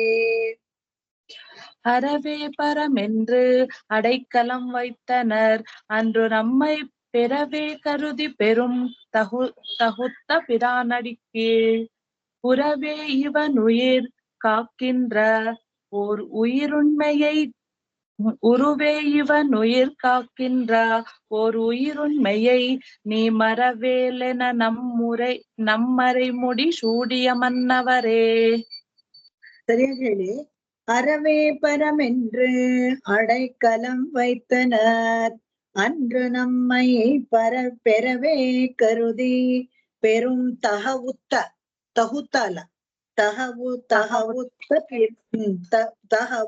பிரானடிக்கீழ் உறவே இவனுயிர் காக்கின்ற ஓர் உயிர் உண்மையை நீ மறவேலென நம் மறைமுடி கூசூடிய மன்னவரே. அறவே பரமென்று அடைக்கலம் வைத்தனர் அன்று நம்மை பெறவே கருதி பெரும் தகவுத்த பிரானடிக்கீழ் உறவே இவனுயிர் காக்கின்ற ஓர் உயிருண்மையை நீ மறவேலென நம்மறை முடி சூடிய மன்னவரೇ. ಅರವೇ ಪರಮೆಂದ್ರೆ ಅರ ಅಂತ ಹೇಳಿದ್ರೆ ಧರ್ಮದ ಮಾರ್ಗನಲ್ಲಿ ಹೋಗೋದೇ ಅದು ತುಂಬಾ ಮುಖ್ಯ ಅಂತ. ಇಲ್ಲಿ ಈ ಪಾಶುರದಲ್ಲಿ ಏನಪ್ಪಾ ಅಂತ ಹೇಳಿದ್ರೆ ಮುಖ್ಯವಾಗಿ 4 ಬಗೆಯ ಪ್ರಪತ್ತಿ ಅನುಷ್ಠಾನ ಮಾಡೋದನ್ನ ತೋರಿಸ್ಕೊಡ್ತಾರೆ. ಯಾವ್ದಪ್ಪ ಅಂತ ಹೇಳಿದ್ರೆ ಒಂದು ಸ್ವನಿಷ್ಠೆ, ಇನ್ನೊಂದು ಉಕ್ತಿನಿಷ್ಠೆ, ಮತ್ತೊಂದು ಆಚಾರ್ಯ ನಿಷ್ಠೆ, ಇನ್ನೊಂದು ಭಾಗವತ ನಿಷ್ಠೆ. ಈ 4 ಅನಾದಿಯಾಗಿ ಭಗವಂತನಿಂದ ನಮಗೆ ಸಂಬಂಧ ಇದೆ. ಯಾಕಂತ ಹೇಳಿದ್ರೆ ಇವತ್ತಿಗೆಲ್ಲ ನಾವು ಸಂಬಂಧ ಇಟ್ಟಿರೋದು ಅನಾದಿಯಾಗಿ ಭಗವಂತನಿಗೂ ಜೀವಾತ್ಮನಿಗೂ ಸಂಬಂಧ ಇದೆ. ಅದನ್ನ ಬೇರ್ಪಡಿಸಕ್ ಆಗೋದಿಲ್ಲ ಯಾರಿಂದಲೂ. ನಾವು ಬೇಕಾದ್ರೆ ಅದನ್ನ ಅವನನ್ನ ಬಿಟ್ಟು ದೂರ ಬಂದಿದೀವಿ ಹೊರತು ಆ ಸಂಬಂಧ ಮಾತ್ರ ಬೇರ್ಪಡಿಸಕ್ಕಾಗಲ್ಲ. ಭಗವಂತನ ಇದೆ ರಕ್ಷಕತ್ವ ಇದೆಯಲ್ಲ, ಆ ರಕ್ಷಕತ್ವದಿಂದ ನಾವು ಯಾವತ್ತೂ ಹೊರಗಡೆ ಇಲ್ಲ, ಮರೆಯಾಗೋದಿಲ್ಲ. ಯಾಕಂದ್ರೆ ನಮ್ಮನ್ನ ಆ ವರ್ತುಲ ಇದೆಯಲ್ಲ, ಅವನ ಏರಿಯಾ ಆಫ್ ಆಪರೇಷನ್ ಅಂತಾರಲ್ಲ, ಆತರ ಅವನ ವರ್ತುಲದಿಂದ ಯಾವತ್ತೂ ಹೊರಗಡೆ ಹೋಗೋದಿಲ್ಲ. ನಮ್ಮನ್ನ ರಕ್ಷಣೆ ಮಾಡೋದೇ ಅವನ ಆದ್ಯ ಕರ್ತವ್ಯ. ಭಗವಂತನಿಗೆ ನಮ್ಮನ್ನ ರಕ್ಷಣೆ ಮಾಡೋದೇ ಆದ್ಯ ಕರ್ತವ್ಯ. ಅವನು ಯಾವಾಗ್ಲೂ ನಮ್ಮ ಬಗ್ಗೆನೆ ಚಿಂತೆ ಮಾಡ್ತಾ ಇರ್ತಾನೆ. ಯೋಗ ನಿದ್ರೆಯಲ್ಲಿ ಇದನ್ನೆಲ್ಲ ನಾವು ನೋಡ್ತಾ ಇದೀವಲ್ಲ. ಹೇಳಿ ಕೇಳಿ ನಮಗೂ ಭಗವಂತನಿಗೂ ನಮ್ಮ ಆಚಾರ್ಯಗಳು ಮಾಡೋ ಉಪಕಾರ ಏನಪ್ಪಾ ಅಂತ ಹೇಳಿದ್ರೆ, ಭಗವಂತನ ಪಾದಗಳಿಗೆ ನಮ್ಮನ್ನ ಕರ್ಕೊಂಡು ಹೋಗಿ ಅರ್ಪಿಸ್ತಾರೆ. ನಮ್ಮ ಆಚಾರ್ಯರು ಮಾಡೋ ದೊಡ್ಡ ಉಪಕಾರ ಇದೆ, ಚೆನ್ನಾಗಿ ತಿಳ್ಕೊಳ್ಬೇಕಂತೆ ನಾವು. ಇದೇನೆ ಬರ ಸಮರ್ಪಣೆ ಅಂತ ಹೇಳುದು. ಈ ಜೀವಾತ್ಮ ಇದಾನೆ ನೋಡಿ, ಆಚಾರ್ಯ ಮುಖೇನ ಮಾಡಿದ್ರೆ ಈ ಜೀವಾತ್ಮ ಇದಾನೆ ನೋಡಿ, ಇವನ ಕಷ್ಟಗಳೆಲ್ಲ ನಿನಗೆ ಸೇರಿದ್ದು ಅಂತ ಭಗವಂತನ ಹತ್ರ ಒಪ್ಪಿಸ್ಬಿಡ್ತಾರೆ. ಅದಾದ ನಂತರ ಎಲ್ಲ ಭಗವಂತನ ಇದು ball is in your court ಅಂತಾರಲ್ಲ, ಆತರ ಅದಾದ ನಂತರ ಎಲ್ಲ ಭಗವಂತನೇ ಎಲ್ಲ ನೋಡ್ಕೊಳ್ಬೇಕು ಬರ ಸಮರ್ಪಣೆ ಮಾಡಿದ್ಮೇಲೆ. ಇದ್ರಲ್ಲಿ ಬರ ಸಮರ್ಪಣೆನಲ್ಲೂ 3 ವಿಭಾಗ ಅಂತ ಹೇಳ್ತಾರೆ. ಏನಪ್ಪಾ ಅಂತ ಹೇಳಿದ್ರೆ ಮುಖ್ಯವಾಗಿ ಅದು ಒಂದು ಸ್ವರೂಪ ಸಮರ್ಪಣೆ. ಸ್ವರೂಪ ಸಮರ್ಪಣೆ ಅಂದ್ರೆ ಈ ಸ್ವತಂತ್ರ ಎಷ್ಟು ಹೋಗ್ತಾ ಹೋಗ್ತಾ ಟಫ್ ಆಗತ್ತೆ ನೋಡಿ. ಆಧ್ಯಾತ್ಮ ವಿಷಯ ಎಲ್ಲವನ್ನು ಸರಳವಾಗಿ ಹೇಳಕ್ಕೂ ಆಗೋದಿಲ್ಲ, ಕಷ್ಟವಾಗಿ ಹೇಳಿದ್ರೆ ಅರ್ಥನೂ ಆಗೋದಿಲ್ಲ, ಆತರ ಬರುತ್ತೆ. ಈ ಸ್ವರೂಪ ಸಮರ್ಪಣೆ ಅಂತ ಹೇಳಿದ್ರೆ ನಮ್ಮನ್ನ ನಾವು ಕಾಪಾಡ್ಕೊಳ್ತೀವಿ ಅಂತ ಅನ್ಕೊಳ್ತೀವಲ್ಲ, ಯಾಕಂದ್ರೆ ಸ್ವತಂತ್ರ ಭಾವ ಅದು. ಆಮೇಲೆ ಇದೆಲ್ಲ ತಪ್ಪಾಗಿ ಅರ್ಥ ಮಾಡ್ಕೊಳ್ಳೋದಂತು. ಆತ್ಮ ಸ್ವತಂತ್ರ ಅನ್ಕೊಳ್ಳೋದು, ಮತ್ತೆ ತನ್ನನ್ನ ತಾನು ರಕ್ಷಣೆ ಮಾಡ್ಕೊಳಕ್ ಆಗತ್ತೆ ಅಂತ ಅನ್ಕೊಳ್ಳೋದು, ಇದೆಲ್ಲ ತಪ್ಪು. ಆ ಸ್ವರೂಪ ಸಮರ್ಪಣೆ ಇದೆಯಲ್ಲ, ಆ ದಾಸ್ಯ ಭಾವದಿಂದ ಭಗವಂತನಿಗೆ ನಮ್ಮನ್ನ ಸಮರ್ಪಣೆ ಮಾಡ್ಬೇಕು. ಅದಕ್ಕೆ ಬರನ್ಯಾಸ ಶರಣಾಗತಿ ಎಲ್ಲ ಮಾಡ್ಕೊಂಡಾಗ ದಾಸ್ಯ ನಾಮನ ಒಂದು ಕೊಡ್ತಾರೆ ನಮಗೆ, ಭಗವಂತನಿಗೆ ದಾಸ ನಾಮ ಒಂದು ಕೊಡ್ತಾರೆ. ಆ ನಾಮದಿಂದಲೇ ಮುಂದಕ್ಕೆ ಅಡಿ ಪ್ರಭಾಮಣಿ ದಾಸಿ ಅಂತ ನಾವು ನಮಸ್ಕಾರ ಮಾಡ್ಬೇಕಾಗತ್ತೆ. ಆತರ ಆ ನಾಮವನ್ನ ಕೊಡ್ಬೇಕು, ಅದ ನಾಮವನ್ನ ಕೊಡ್ತಾರೆ. ಅಷ್ಟೇ ಅಲ್ಲದೆ ಆತ್ಮವನ್ನ ರಕ್ಷಣೆ ಮಾಡೋ ಭರ ಸಮರ್ಪಣೆ ಮಾಡ್ಬೇಕು. ಚೇತನನನ್ನ ಕಾಪಾಡೋದು ಭಗವಂತನ ಕರ್ತವ್ಯ, ಹೌದು. ಆದ್ರೆ ನೀನ್ ಕೇಳ್ದೇನೆ ಹೋದ್ರೆ ಅವನ್ ಯಾಕೆ ಕಾಪಾಡ್ತಾನೆ? ಯಾರೋ ಇವಾಗ ರೈಲ್ವೆ ಸ್ಟೇಷನ್ ಅಲ್ಲಿ ಹೋಗಿ ಕೂತ್ಕೊಳ್ತೀರಾ, ಇಲ್ಲೆಲ್ಲೋ ನೀವು ಟಾಯ್ಲೆಟ್ಗೂ ಇನ್ನೆಲ್ಲೋ ಹೋಗ್ಬೇಕಾಗತ್ತೆ. ಪಕ್ಕದಲ್ಲಿ ಇರೋರ್ಗೆ ನನ್ ಬ್ಯಾಗ್ ಸ್ವಲ್ಪ ನೋಡ್ಕೊಳ್ಳಿ ಅಂತ ಹೇಳಿದ್ರೆ ಅವ್ರು ನೋಡ್ಕೋತಾರೆ. ಸುಮ್ನೆ ನಿಮ್ ಪಾಡಿಗೆ ನೀವ್ ಎದ್ದು ಹೋಗ್ಬಿಟ್ರೆ ಅಲ್ಲಿ ಬಂದ್ಮೇಲೆ ಕಳೆದೋದ್ರೆ ನೀವ್ ನೋಡ್ಕೊಳ್ಳಿಲ್ವಾ, ನಾನು ಹೋಗ್ಬಿಟ್ಟು ಬಂದಲ್ಲ ಇಲ್ಲಿ, ನೀವ್ ನೋಡ್ಲಿಲ್ವಾ ಅಂತ ಹೇಳಿದ್ರೆ ನೀನ್ ನನ್ನ ಕೇಳಲೇ ಇಲ್ಲ ಅಂತ ಹೇಳ್ತಾರೆ. ನೀವ್ ನನಗೆ ಹೇಳಿದ್ರೆ ತಾನೇ ನಾನು ನೋಡ್ಕೊಳಕ್ಕೆ. ಅದೇ ತರ ಚೇತನನ ಆತ್ಮರಕ್ಷಣಾ ಭರ ಸಮರ್ಪಣೆ ಇದೆಯಲ್ಲ, ಆ ಭರವನ್ನ ಸಮರ್ಪಣೆ ಮಾಡ್ಬೇಕು. ಇನ್ನು ಮುಂದೆ ಭಗವಂತ ನಿನ್ನದೇ ಜವಾಬ್ದಾರಿ ಅಂತ ಹೇಳಿ ಕೊಡ್ಬೇಕು ಅವನ ಕೈನಲ್ಲಿ. ಸರ್ವಜ್ಞ, ಅವನಿಗೆಲ್ಲ ಗೊತ್ತು, ಅದೆಲ್ಲ ಹೇಳ್ಬೇಕಾ? ಅವ್ನಿಗೆ ಗೊತ್ತಾಗಲ್ವಾ ಅಂತ ಹೇಳಿದ್ರೆ ಅದು ಬೇರೆ ವಿಷಯ. ಅವ್ನಿಗೆ ಗೊತ್ತಾಗತ್ತೋ ಗೊತ್ತಾಗಲ್ವಾ, ಆದ್ರೆ ಒಂದು ವ್ಯಾಜ ಬೇಕು ಭಗವಂತನಿಗೆ ಒಬ್ಬರನ್ನ ಕಾಪಾಡೋದಿಕ್ಕೆ. ಒಬ್ರು ಭಕ್ತಿ ಯೋಗ ಮಾಡಿ, ಕಷ್ಟ ಸಾಧ್ಯವಾದ ಭಕ್ತಿ ಯೋಗವನ್ನ ಮಾಡಿ ಪರಮಪದವನ್ನ ಪಡ್ಕೊಳ್ತಾರೆ ಅಂತ ತಿಳ್ಕೊಳ್ಳಿ. ಇನ್ನೊಬ್ರು ಏನು ಮಾಡೋದಿಲ್ಲ, ಆದ್ರೆ ಪರಮಪದ ಸಿಗತ್ತೆ ಅವ್ರಿಗೆ ಅಂತ ಹೇಳಿದ್ರೆ ಯಾಕೆ ಕೊಟ್ರಿ ಅಂತ ಅವ್ರು ಕೇಳಿದ್ರೆ ಅವಾಗ ಏನ್ ಮಾಡ್ಬೇಕು? ಅದಕ್ಕೆ ಒಂದು ವ್ಯಾಜ ಇರ್ಬೇಕು. ಇಲ್ಲ, ಅವ್ನು ಕೇಳ್ದ ನಾನು ಕೊಟ್ಟೆ ಅಂತ. ಅದಕ್ಕೆ ಆತ್ಮರಕ್ಷವನ್ನು ಭರ ಸಮರ್ಪಣೆ ಮೂಲಕ ಮಾಡ್ಬೇಕು ನಾವು. ಆಮೇಲೆ ಫಲಾಪೇಕ್ಷೆ ಇಲ್ಲದೆ ಮಾಡ್ಬೇಕು. ಇದು ತುಂಬಾ ಮುಖ್ಯವಾದದ್ದು. ಯಾವುದೇ ಕಾರ್ಯ ಮಾಡಿದ್ರು ಫಲಾಪೇಕ್ಷೆ ಇಲ್ಲದೆ ಕೃಷ್ಣಾರ್ಪಣ ವಸ್ತು ಅಂತ ಮಾಡ್ಬೇಕು. ಅದ್ರಲ್ಲೂ ಭರ ಸಮರ್ಪಣೆ ಮಾಡ್ಬೇಕಾದಾಗ, ಆತ್ಮ ಸಮರ್ಪಣೆ ಮಾಡ್ಬೇಕಾದಾಗ ಫಲವನ್ನು ಸಮರ್ಪಣೆ ಮಾಡೋದು. ಫಲ ಏನು ಅಂತ ಹೇಳಿದ್ರೆ, ನಾನು ಮುಂದೆ ಹೋಗಿ ವೈಕುಂಠದಲ್ಲಿ ವಾಸವಾಗಿ ಸೌಖ್ಯವಾಗಿರ್ತೇನೆ ಅಂದ್ರೆ ಅದು ಭಗವಂತನಿಗೆ ಸೇರಿದ್ದು. ಅಲ್ಲ ಅವ್ನ ಕೈಂಕರ್ಯ ಮಾಡ್ತೀನಿ, ಅವ್ನು ಹೇಗಿಟ್ಟಿರ್ತಾನೋ ಹಾಗಿರ್ತೇನೆ ಅಂತ. ಇದು ತುಂಬಾ ಮುಖ್ಯ ನೋಡಿ. ಇಲ್ಲಿ ಇದ್ರಲ್ಲಿ ಎಷ್ಟು ಆಕಿಂಚನ್ಯ, ಅನನ್ಯಗತಿತ್ವ ಎಲ್ಲ ಕವರ್ ಆಗತ್ತೆ. ಈ ಪ್ರಪತ್ತಿ ಮಾಡ್ಕೊಳ್ಳೋದ್ರಲ್ಲಿ ಅದ್ರ ವಿಲಕ್ಷಣವಾದ ಗುಣಗಳು ಯಾವ್ದಿದೆ, ಸ್ವರೂಪ ಸಮರ್ಪಣೆ, ಆತ್ಮ ಸಮರ್ಪಣೆ ಮತ್ತು ಫಲ ಸಮರ್ಪಣೆ ಇವೆಲ್ಲಾನು ಸೇರಿದ್ದು ಒಟ್ಟಿಗೆ ಆಗುವಂತದ್ದೇ ಭರನ್ಯಾಸ ಅನ್ನೋದು. ಈ ಕ್ರಿಯೆ ಒಂದು 10 ನಿಮಿಷ ಆಗ್ಬೋದೇನೋ ಅಷ್ಟೇನೆ, ಆದ್ರೆ ಅದ್ರಲ್ಲಿ ಎಷ್ಟೊಂದು ವಿಷಯಗಳು ತುಂಬಿದೆ ನೋಡಿ. ಯಾಕಂತ ಹೇಳಿದ್ರೆ, ನಾನು ಒಬ್ಬ ಇಂಡಿಪೆಂಡೆಂಟ್ ಆಗಿ ನಾನು ಜೀವಾತ್ಮ, ನನ್ನನ್ನ ನಾನು ಕಾಪಾಡ್ಕೊಳಕ್ಕಾಗತ್ತೆ, ನನಗೆ ಇಷ್ಟ ಬಂದಾಗ ಇರ್ತೀನಿ ಅಂತ ಇರಕ್ ಆಗೋದೇ ಇಲ್ಲ. ನಾನು ಭಗವಂತನ ವಸ್ತು, ಅವನಿಟ್ಟಾಗೆ ಇರ್ತೀನಿ, ಅವನೇ ನನ್ನ ಕಾಪಾಡ್ಬೇಕಾದವನು, ಅವನ ರಕ್ಷಣೆಯಲ್ಲಿ ನಾನು ಇರ್ತೀನಿ ಅಂತ ಇರ್ಬೇಕು. ಇದು ಆತ್ಮರಕ್ಷಾ ಭರ ಸಮರ್ಪಣೆ ಅಂತ ಹೇಳಿದ್ರೆ. ಮುಂದಿನ ಹಾಡು ಹೋಗೋಣ. மன்னவர் விண்ணவர் மன்னவர் விண்ணவர் வானோர் இறை ஒன்றும் வானோர் இறை ஒன்றும் வானோர் இறை ஒன்றும் வான் கருத்தோர் அன்னவர் வேள்வி அனைத்தும் வான் கருத்தோர் அன்னவர் வேள்வி அனைத்தும் முடித்தனர்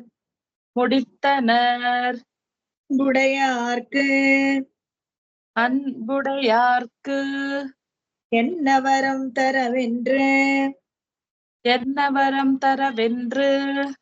நம்மத்திகிரி திருமால் முன்னம் வருந்தி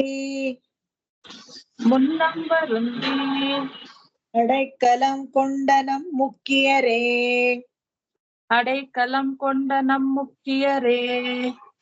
மன்னவர் விண்ணவர் வானோர் இறை ஒன்றும் வான் கருத்தோர் அன்னவர் வேள்வி அனைத்தும் முடித்தனர் அன்புடையார்க்கு அன்னவரம் என்னவரம் தரவென்று நம்மத்திகிரி திருமால் முன்னம் வருந்தி அடைக்கலம் கொண்ட நம் முக்கியரே. மன்னவர் விண்ணவர் வானோர் இறை ஒன்றும் வான் கருத்தோர் அன்னவர் வேள்வி அனைத்தும் முடித்தனர் அன்புடையார்க்கு என்னவரம் தரவென்று நம் அத்திகிரி திருமால் முன்னம் வருந்தி அடைக்கலம் கொண்ட நம் முக்கியரே. அன்புடையார்க்கு என்ன வரம் தரும், என்ன வரம் தரும் என்று அது அன்புடையார்க்கு என்ன வரும் தரவென்று நம்மத்திகிரி திருமால் அன்புடையார்க்கு என்னவரம் தரவென்று நம் அத்திகிரி திருமால் முன்னம் வருந்தி அடைக்கலம் கொண்ட நம் முக்கியரே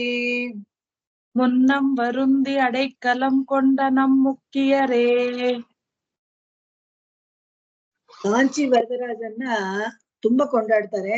ಸ್ವಾಮಿ ದೇಶಿಕರಿಗೆ ಕಾಂಚಿ ವರದರಾಜರು ಅಂದ್ರೆ ತುಂಬಾ ಅಚ್ಚುಮೆಚ್ಚು, ಯಾಕಂದ್ರೆ ಅವ್ರು ಕಾಂಚೀಪುರದವರೇ ಅಲ್ವಾ.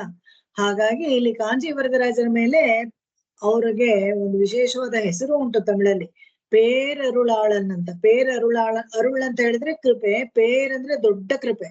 ಎಷ್ಟು ಕೃಪೆ ಅಂತ ಹೇಳಿದ್ರೆ, ಎಷ್ಟು ಕರುಣೆ ಅಂತ ಹೇಳಿದ್ರೆ, ಎಷ್ಟು ನಮ್ಮನ್ನ ಕಾಪಾಡಿದ್ರು ಸಾಲದು ಅಂತ ಹೇಳ್ತಾರಂತೆ. ಅದಕ್ಕೆ ತಕ್ಕ ಹಾಗೇನೆ ಅವನು ಪ್ರಪನ್ನರಿಗೆ ಮೋಕ್ಷ ಕೊಡುತ್ತಾನೆ. ಮೋಕ್ಷ ಯಾರು ಪ್ರಪತ್ತಿ ಮಾಡ್ಕೊಳ್ತಾರೋ ಅವ್ರಿಗೆ ಮೋಕ್ಷವನ್ನು ಕೊಡ್ತಾನೆ. ಅಷ್ಟು ಸಾಲದು ಅಂತ ಅವನಿಗೆ ಸಂಬಂಧಪಟ್ಟವ್ರಿಗೂ ಎಲ್ಲಾ ಮೋಕ್ಷ ಕೊಡ್ತಾನಂತೆ.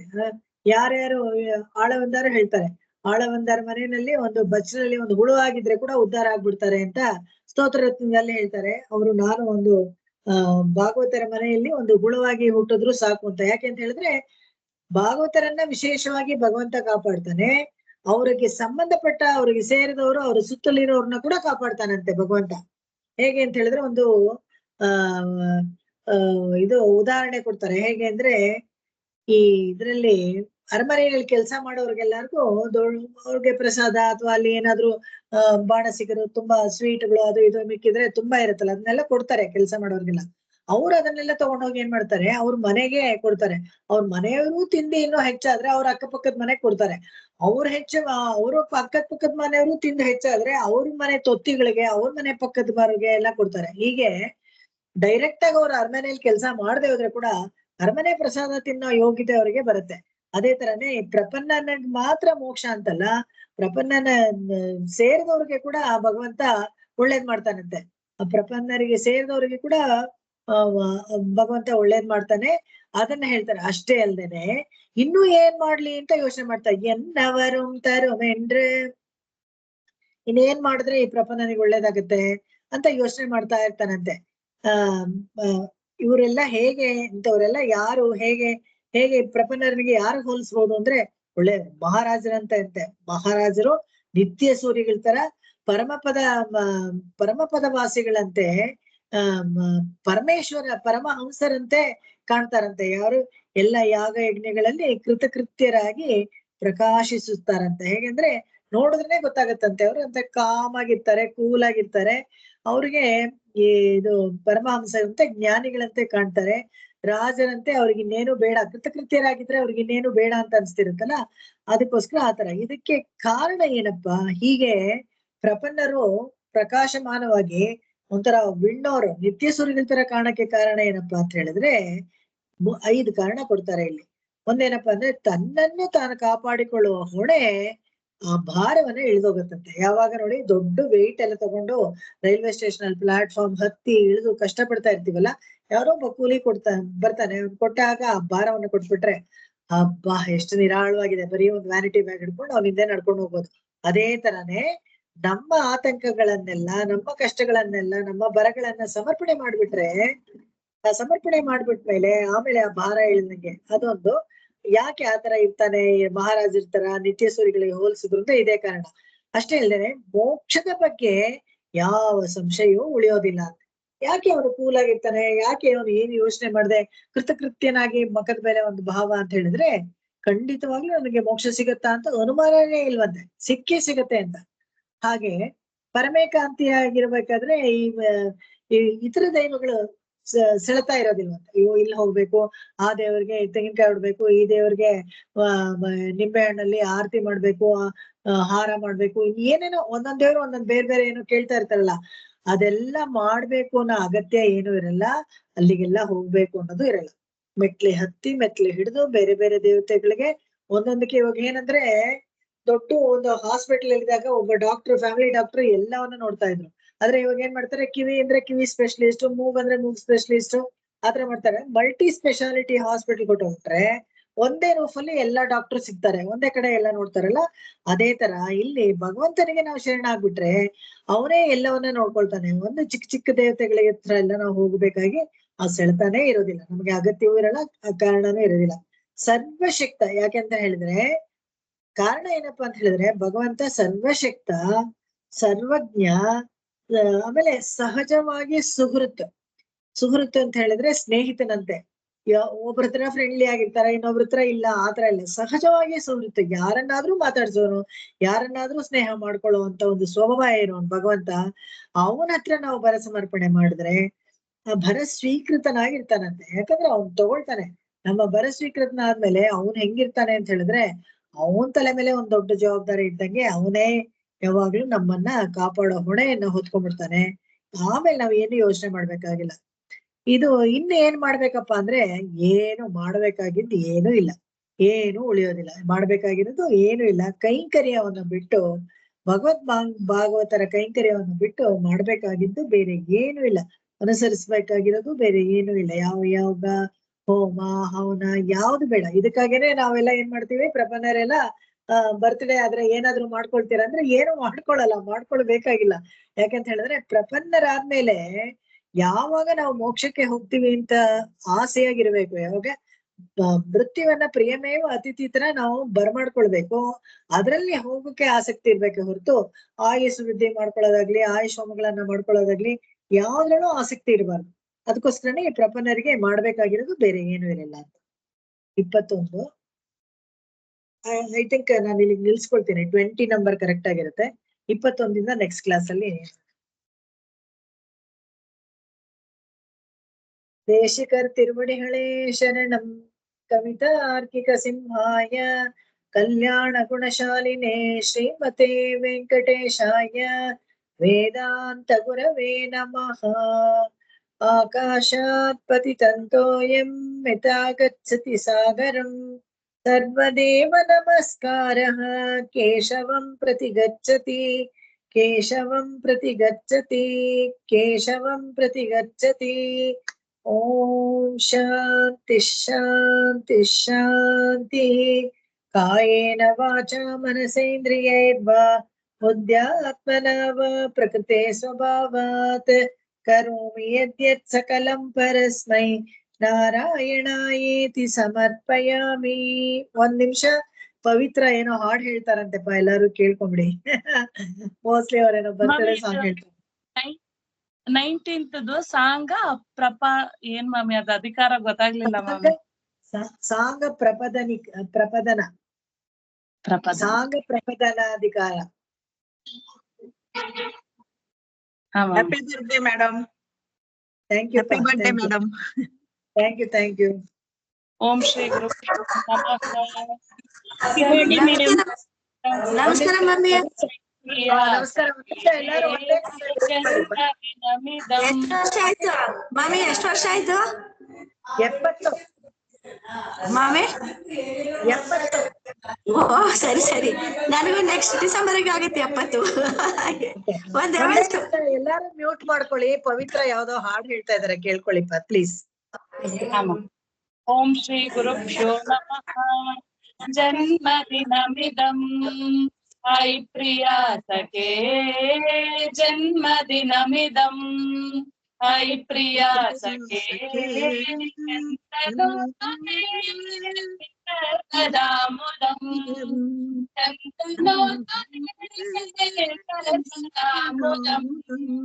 ಪ್ರಾರ್ಥಯಾಮಹೇ ಭವಶತಾಯುಷಿ, ಪ್ರಾರ್ಥಯಾಮಹೇ ಭವಶತಾಯುಷಿ.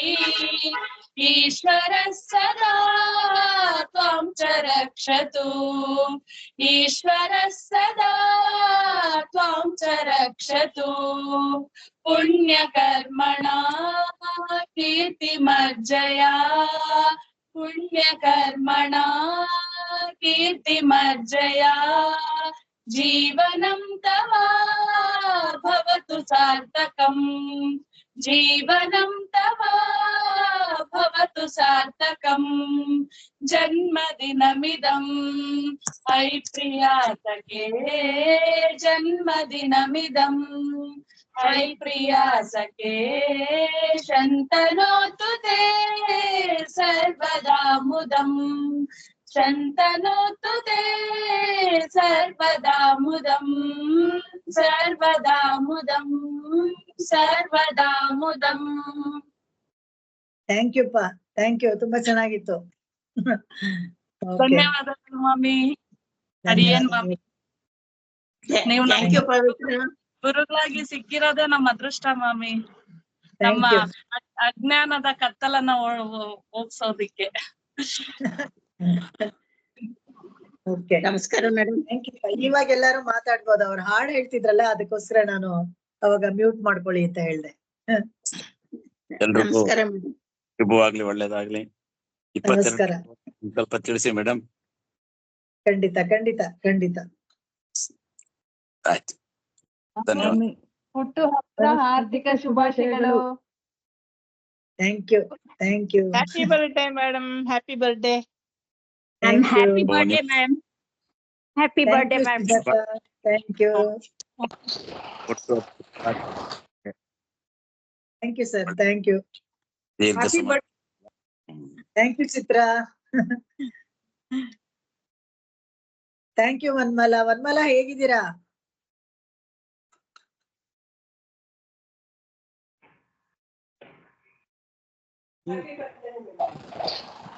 ಕೇಳಿಸ್ತಾ ಇದೆ ನಿಮ್ದು ವಾಯ್ಸ್ ಶ್ರೀಮತಿ. ಸರಿ ಮಾಡಿದ್ರ ನೀವು? Happy birthday. Thank you very much.